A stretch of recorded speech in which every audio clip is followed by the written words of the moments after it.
Later, the Arthur observes the Silver Panther attack the squirrel, and when he finds the right time, he rushes to attack him.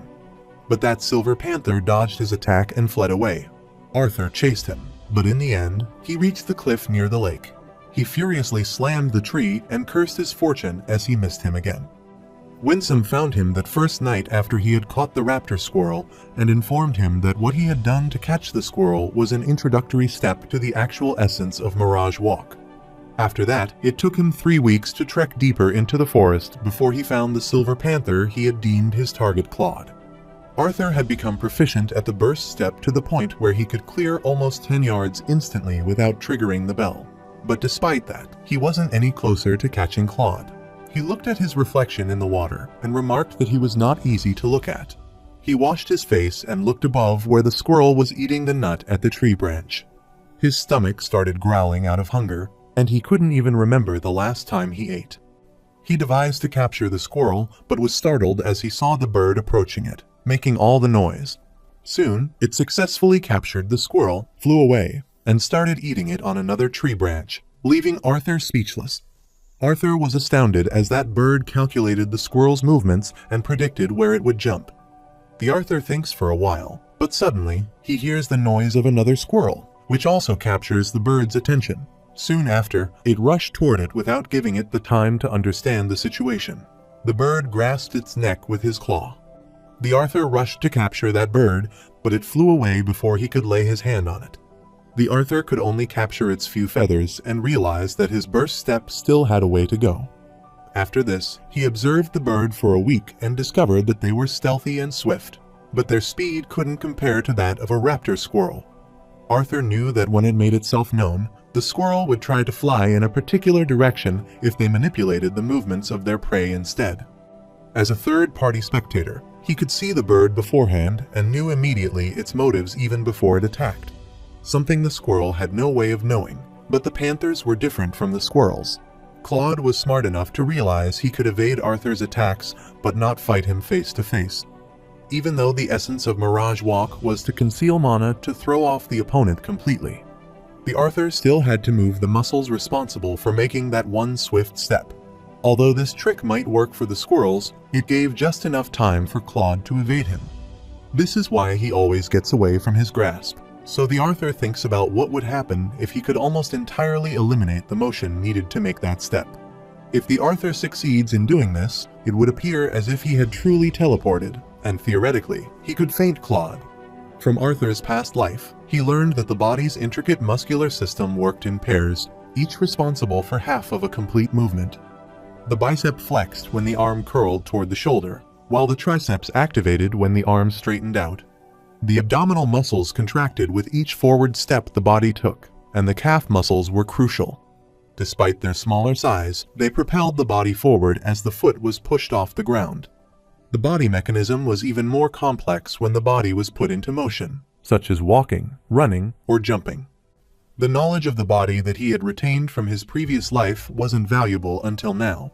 However, he had to remember that while training to acquire his current target, so he marked the line and placed his bag at a certain distance, then jumped from the starting point, trying to reach the point without using his muscles. The Arthur had been working toward a conscious and deliberate manipulation of mana into specific muscle in a particular progression with precise timing, to artificially trigger a sequence in his body that mimics muscle use without needing to move his body. He knew that if he could control the timing and mana output perfectly, he would be capable of something even his master Cordry couldn't do. He could execute Mirage Walk-In, but was not limited to standing, so he tried hard to accomplish this, forcing himself to work hard and wondering how long he would spend catching wild animals there.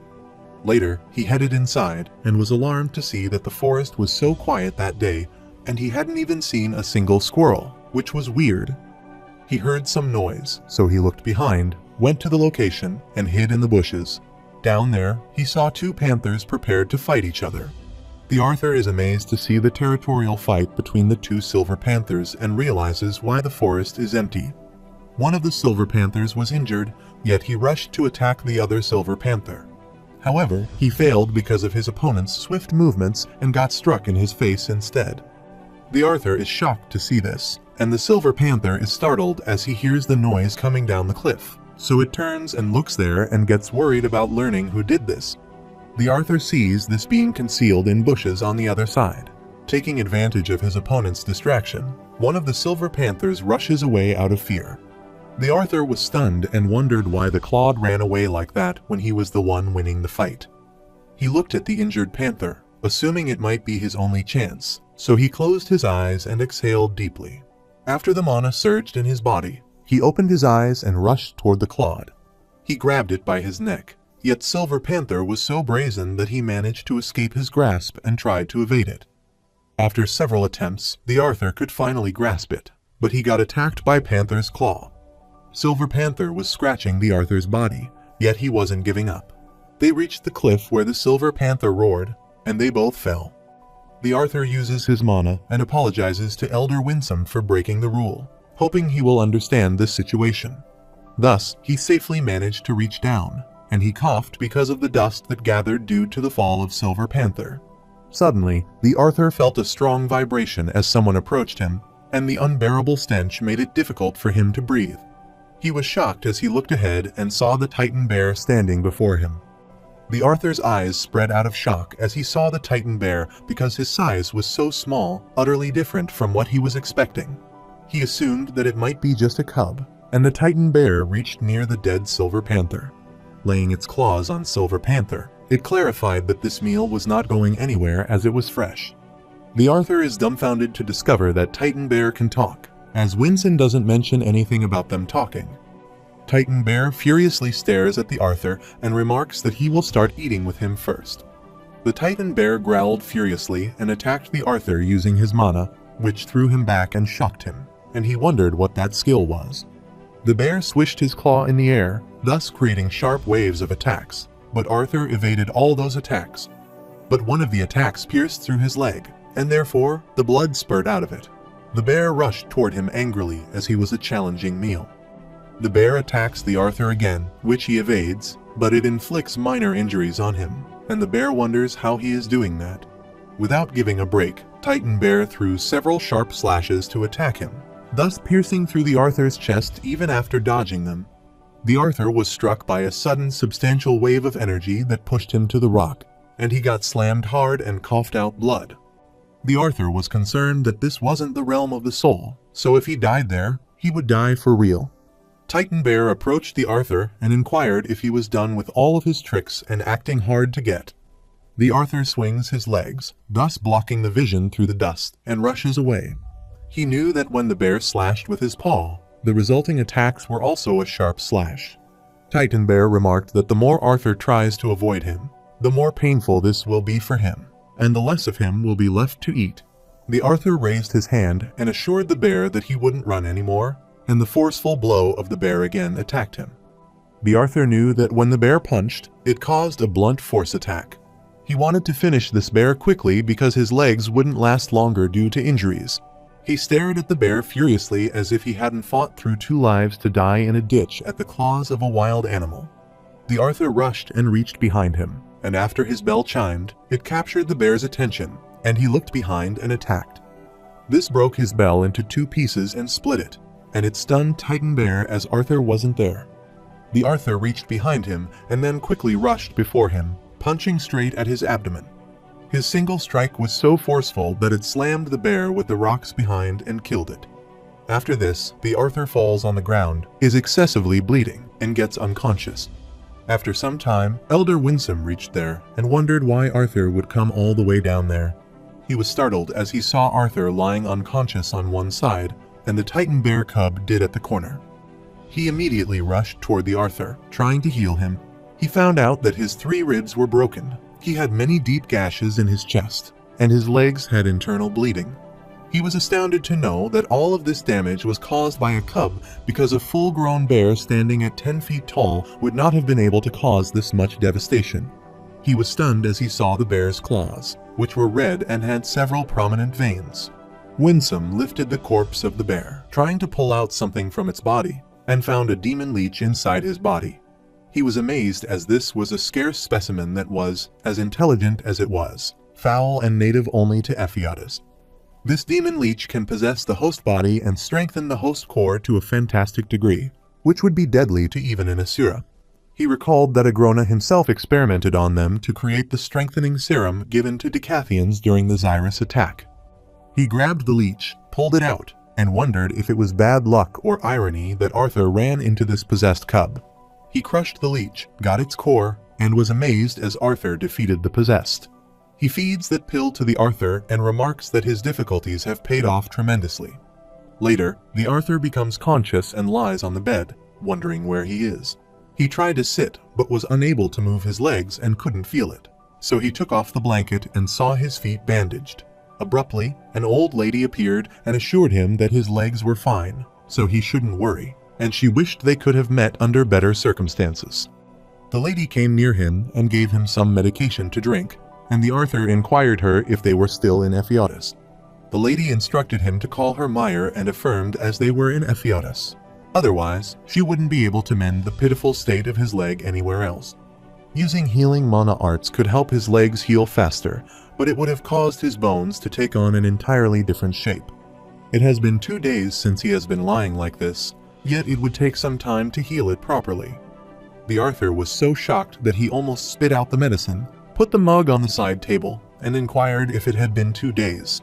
He was trying to leave when Meyer stopped him and instructed him not to try to get up for that night, as it took hours to get his legs knit back together into something resembling functional appendages.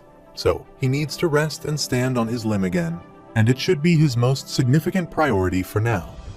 Arthur thanked Meyer for treating him and expressed his hearty gratitude for her hostility. But she doesn't want him to bother with thanking her because she doesn't treat just anyone. She wanted to meet the human boy who would supposedly become the world's savior, so she treated him the same way she would treat him. After instructing and giving him the medicine, she left, and the Arthur suddenly felt excruciating pain. He assumed he might meditate to try and heal faster, so he closed his eyes and was startled when he felt something strange about his core. His core has turned into silver, after which all the symbols on his body are enlightened, and tremendous energy emits out of his body.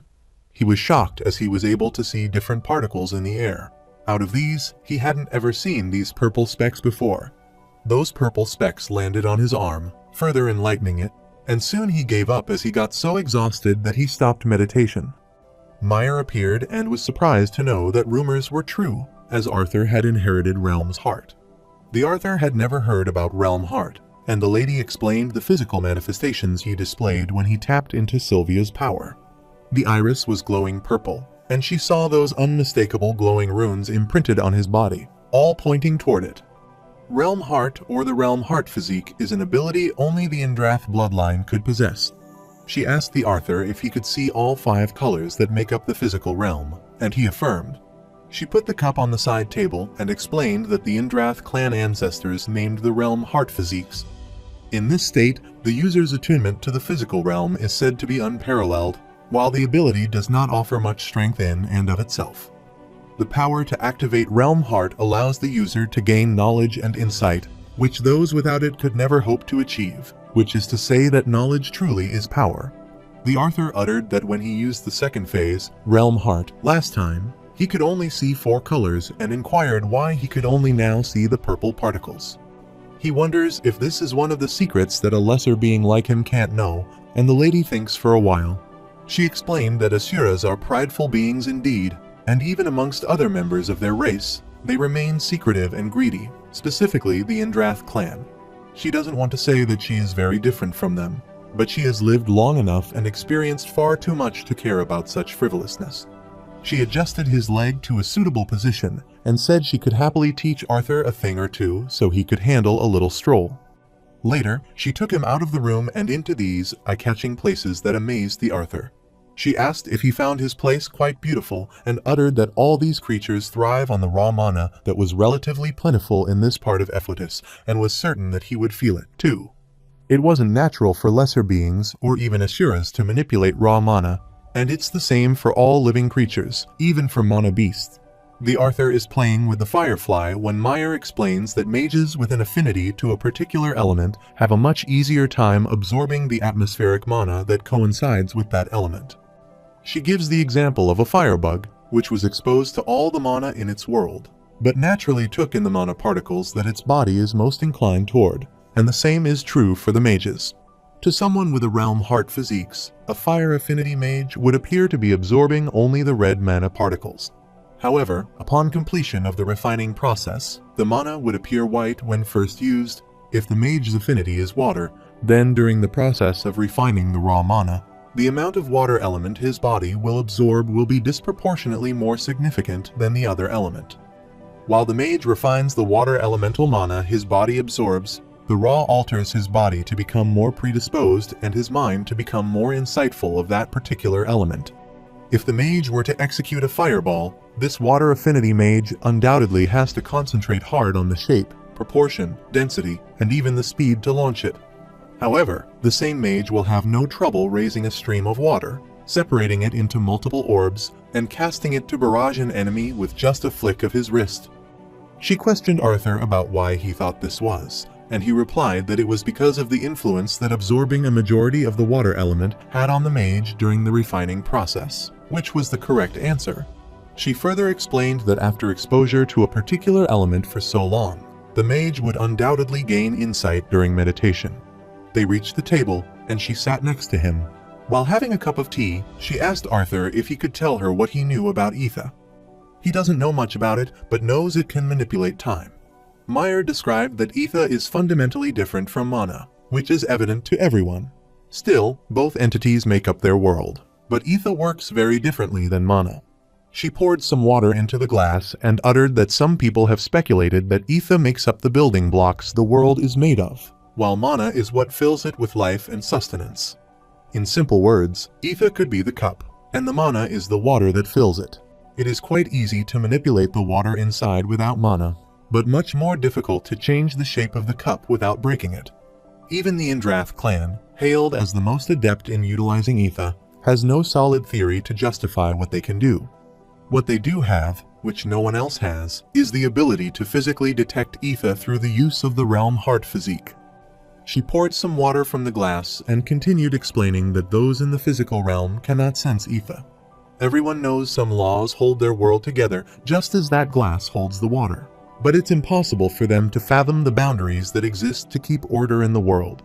The Arthur inquired if the purple particles he had just seen after using the realm heart were ether, and she affirmed. Through the use of realm heart, he could see the glass cup from within the boundaries of this world. Meyer further described that for the mana, the greater the capacity of his core, the more water he could manipulate. However, through influencing ether, they could control the cup itself and asked him if he understood what she meant, and Arthur nodded his head to affirm. Then, she progressed further and told him about the three components that make up ether. The first is the control over time, evum. The second is the authority over space, spatium. And the last one, which influences all living components, is vuvum. No matter how powerful, insightful, or lucky a practitioner may be, he can only master one path. However, over time, they discovered a way for some asuras to discern where their aptitude lies. The Arthur gets curious and inquires how. Hearing this, Meyer smirks. Her body emits mana, and her imprinted runes are enlightened. She explained that by the runes that appear on the body when using Realm Heart. Meyer explained that the runes are different for each Realm Heart user, but these markings show that she is on the Vivum path, which is why she was able to heal Arthur. So she instructed Arthur to activate his Realm Heart, and he closed his eyes and activated his runes. She left her seat and went close to the Arthur since she could get a glimpse of what his runes looked like earlier, but on seeing it closely, they were genuinely fascinating. The Arthur lifted his hand, and with the flicker of his fingers, he used several different kinds of magic, which stunned him as he never noticed this before. Meyer was amazed, and he was having fun after learning about his powers. She doesn't blame him for not realizing that this form was meant to observe and study what cannot usually be perceived as he was human. She explained that ether behaves fundamentally differently from mana, and would only be met with failure if he tried to manipulate ether as he had done with mana. She lifted her hand, used the magic, and again gave him the example of a cup of water from which he could drink, gargle, and spit water out as long as he knew how. But he would be a fool if he tried the same thing with the cup. Although ether is present all around them yet, it is the very boundary that confines Arthur and her to the limits they have. Vivum, which influenced all living components, is the power she used to piece back together Arthur's shattered legs. He was shocked as she easily manipulated those particles and treated his legs, so he rambled several questions simultaneously with shock. He wondered how she gathered ether in her hand and how that formed into Vivum and healed his legs. This surprised Meyer, and she instructed him to slow down. She uttered that after learning that her affinity lay with the branch of life, she studied Vivum for centuries. Even so, she was not confident she could explain to him what the Arthur truly wished to know. The Arthur was still stubborn and wanted to learn about this, which impressed Meyer, and she praised him and started explaining. The first thing Arthur needs to know is that, unlike mana, he cannot absorb ether, as he can barely change its presence and influence on reality. This startled Arthur, and he questioned if this meant that a core wasn't needed to influence ether. She explained that an individual core is what connects the body to the physical realm. While ether isn't directly manipulated in the way that mana is, the mana cores are crucial. She was sure that Arthur would realize his path when the time came, but she didn't want to let him be overwhelmed as he was in the beginning stages of his cultivation. She wants him to remember that after a certain point, his cultivation will no longer depend on his rote ability to refine mana, but instead on gaining insight into knowledge that cannot be passed down. Meyer was unsure if this was mere coincidence or fate, but there was a reason why he had the ability, which is as limited as it is to utilize ether, and inquired if he could guess what that ability was.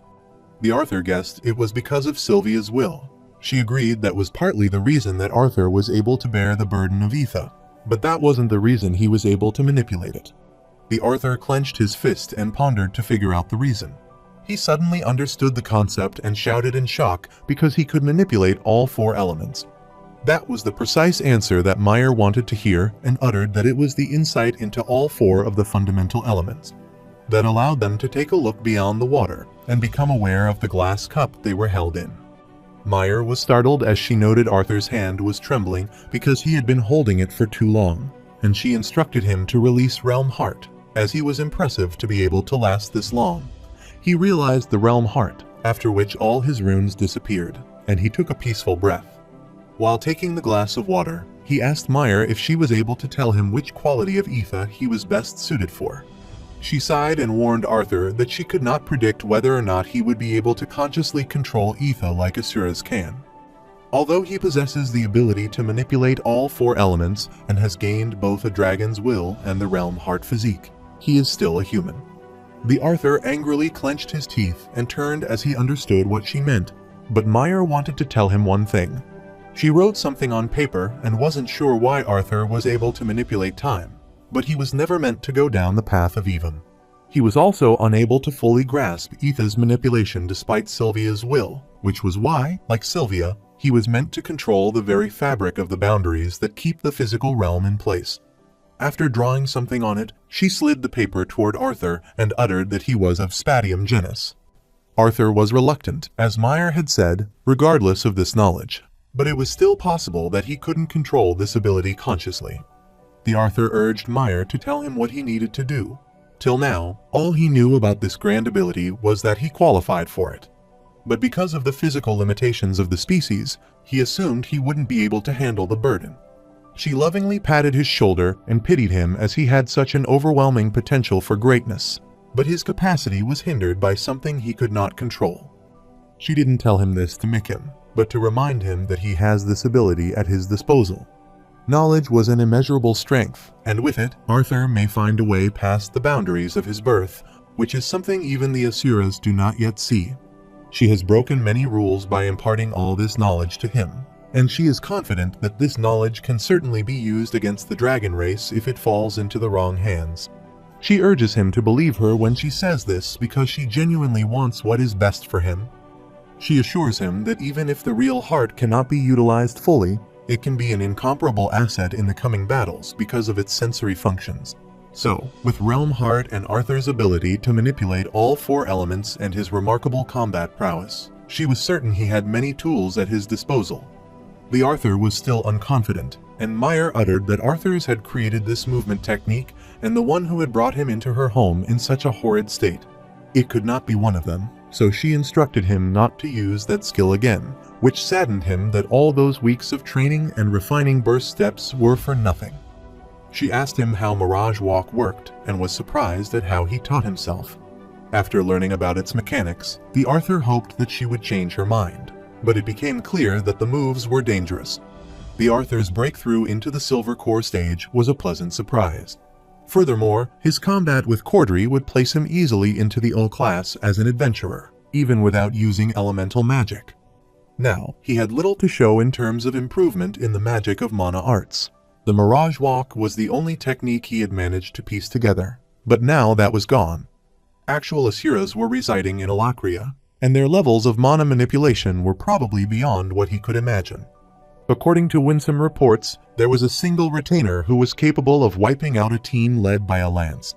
Although Meyer insisted that knowledge is power, it wouldn't help him defeat Elacria. Meyer was waiting for him outside the home the next day, and he wobbled out with his injured legs. As she anticipated, Arthur had a hard night with the use of Vivum. He felt worse than when his legs got damaged, but at least he was able to walk now. This was good for him because she had asked Winsome for some time with him, and she activated her realm heart and stared at him. That time can be short or long, depending on what he achieved for the duration, as she wanted to share some of her knowledge with him and nudge him in the right direction.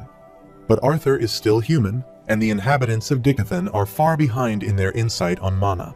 She instructed Arthur to consider every magical spell he knew, use whichever combination he liked, and hit her with all he had.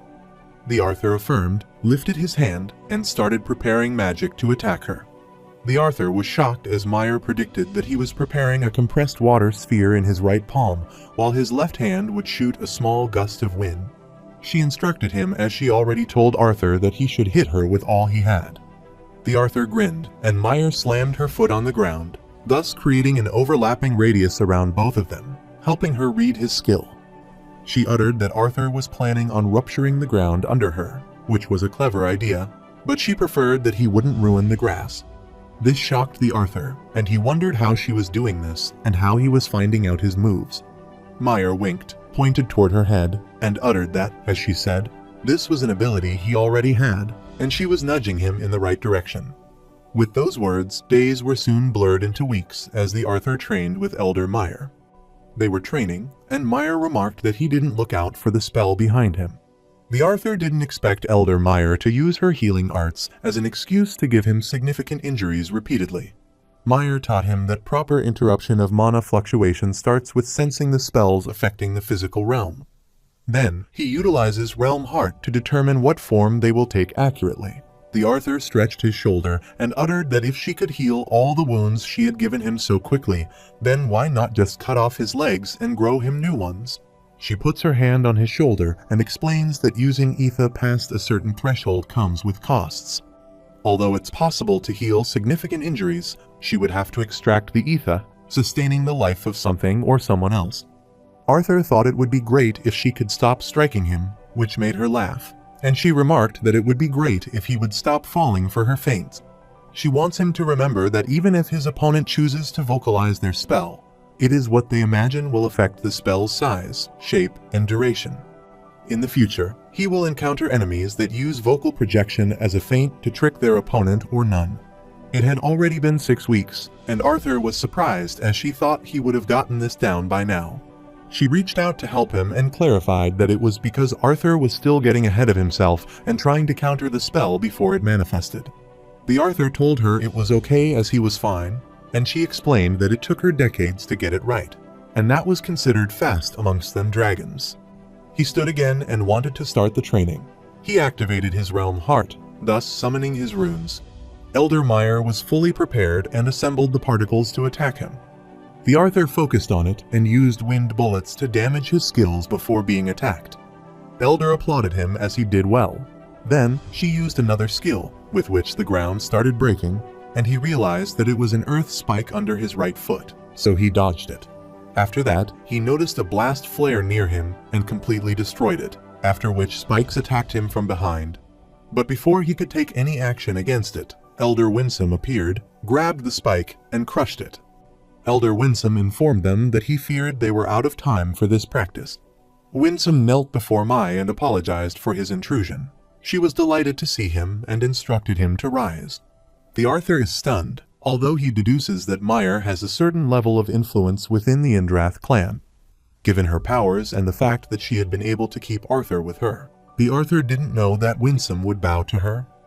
Elder Winsome apologized for coming without notice, but Lord Indrath had already arranged for Arthur's next instructor, and was waiting rather impatiently for his student. Meyer understood, as they were all short of time, and clarified that Arthur had done well in his training with Realm Heart.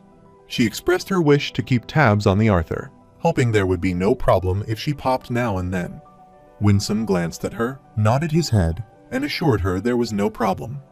Meyer instructed Arthur to remember what she told him about the world around them and continue his training with Realm Heart. The Arthur affirmed and assured her that he would have it mastered by the next time they saw each other. After that, they bid their farewell, and Arthur left with Winsome. On their way, Winsome kept staring at him. This confused the Arthur, and he inquired if something was wrong. Winsome is amazed by Arthur's luck as Lady Meyer not only takes the time to heal him, but trains him as well. The Arthur inquired who exactly Meyer was.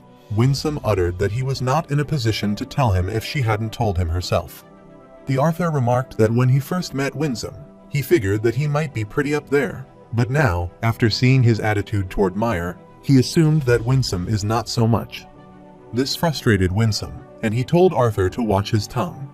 He admitted that he was among the lowest rank of Asuras, but still, he was stronger than any of the lesser races in Dicathan. He instructed him to get inside as his next instructor wasn't one for waiting, and they entered the massive gate. After setting his foot inside, the Arthur was amazed to know that his next training session would be on the vast ground. Winsome explained that with Lady Meyer and his training, Arthur learned mana interpretation and augmented melee combat. Honing various skills is the key aspect necessary for fighting a war. He will start fitting everything into a cohesive style that utilizes his elemental magic and melee combat skills. The Arthur is startled as he hears someone asking if he is the youngster who is supposed to be the hero leading Dicathan to victory against the Vritra-raised armies and their disgusting little Leshrans.